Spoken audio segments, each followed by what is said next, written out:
সরকার পতনের সাথে সাথেই বেরিয়ে আসছে আয়না ঘরের ভয়াবহতা। ছাত্র জনতার গণ অভ্যুত্থানে শেখ হাসিনার পতনের পরই নিখোঁজ অনেককেই ফিরিয়ে দেওয়া হচ্ছে পরিবারের কাছে।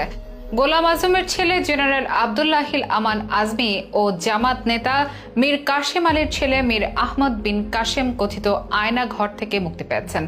তাদের মুক্তিতে আশায় বুক বেঁধেছেন সিলেটের সাবেক সংসদ সদস্য ইলিয়াস আলীর পরিবার। তবে তাদের এই আশার মধ্যেই সামাজিক যোগাযোগ মাধ্যমে ঘুরছে অন্য একটি ভিডিও। ইলিয়াস আলী আর জীবিত নেই বলেই সেই ভিডিওতে দাবি করেছেন র্যাব 1-এর কাজ করা একজন পুলিশ কর্মকর্তা। দিয়েছেন নৃশংস ইলিয়াস আলীকে শেষ করার বর্ণনাও। এরপর থেকেই 1 যুগ ধরে নিখোঁজ থাকা ইলিয়াস আলীকে নিয়ে সোশ্যাল মিডিয়ায় শুরু হয়েছে তোলপাড়। জনমনের প্রশ্ন, এখনো কি জীবিত আছেন ইলিয়াস? কি বলছে তার পরিবার? ভিডিওতে দেখতে পাওয়া পুলিশ কর্মকর্তার কথাই বা কতটা সত্য? এখনো কেন ইলিয়াস আলীর অপেক্ষায় আছেন গোটা সিলেটবাসী? এসবের বিস্তারিত নিয়ে থাকছে এখনকার বিশেষ আপডেট। ইলিয়াস আলী দেশের রাজনৈতিক ইতিহাসে বহুল আলোচিত একটি নাম। বৃহত্তর সিলেটের প্রখ্যাত রাজনীতিক আব্দুস সামাদ আজাদ, সাইফুর রহমান, হুমায়ুন রশিদ চৌধুরী, এস.এম. কিবরিয়াদের যোগ্য উত্তরসূরি হিসেবে দেখা হচ্ছিল ইলিয়াস আলীকে। তিনিও চলছিলেন সে পথে দুর্বার গতিতে। বৃহত্তর সিলেটের গণ্ডি পেরিয়ে ক্রমেই জাতীয় রাজনীতিতে এক জনপ্রিয় মুখ হয়ে উঠেছিলেন তিনি। কিন্তু সবকিছু যেন থমকে যায় 2012 সালের 17 এপ্রিল। সেদিন মধ্যরাতে ইলিয়াস আলী ঢাকার বনানী থেকে গাড়ি চালক আনসার আলী সহ হন নিখোঁজ। এরপর কেটে গেছে দীর্ঘ 12টি বছর। তিনি আজও ফিরে আসেননি।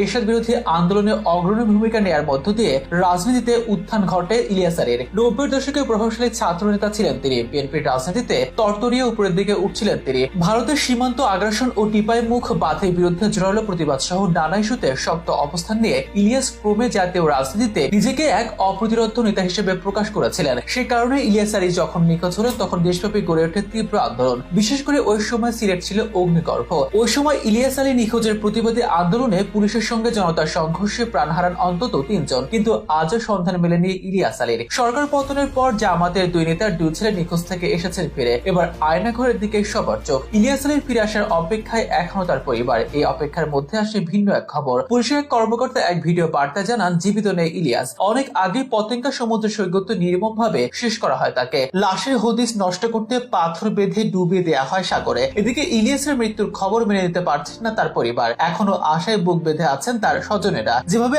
আয়নাঘর থেকে ফিরে আসেন নিখোঁজ রাজবন্দীরা, সেভাবে ইলিয়াস আলীকে খুঁজে পেতে চান তারা। সেভাবেই করছেন চেষ্টা, কিন্তু এখনো আসেনি কোনো অগ্রগতি। ডিজিএফআই প্রধান মেজর জিয়াউলকে ইতিমধ্যে করা হয়েছে গ্রেপ্তার। তার থেকে নেওয়া হচ্ছে তথ্য। তবে ইলিয়াস আলীর বিষয়ে এখনো কোনো তথ্য পাওয়া যায়নি, এমনটি জানিয়েছে তার পরিবার। এদিকে পুলিশ কর্মকর্তার ওই ভিডিও নিয়ে সামাজিক যোগাযোগ মাধ্যমে চলছে তোলপাড়। রাজনৈতিক মতপার্থক্যের জন্য রাষ্ট্রের বাহিনী ব্যবহার করে এমন নৃশংস হত্যাকাণ্ড কোনোভাবে মেনে নেওয়া সম্ভব না বলে মত সাধারণের। তবে ইলিয়াস আলীর পরিবার এখনো ওই ভিডিও সত্যতা মেনে নেননি। অন্যদের মতে ইলিয়াস আলীও ফিরে আসবেন বলে এখনো আশায় বুক বাঁধছেন তার পরিবার। তার ফিরে আসার অপেক্ষায় আছে গোটা সিলেটবাসী।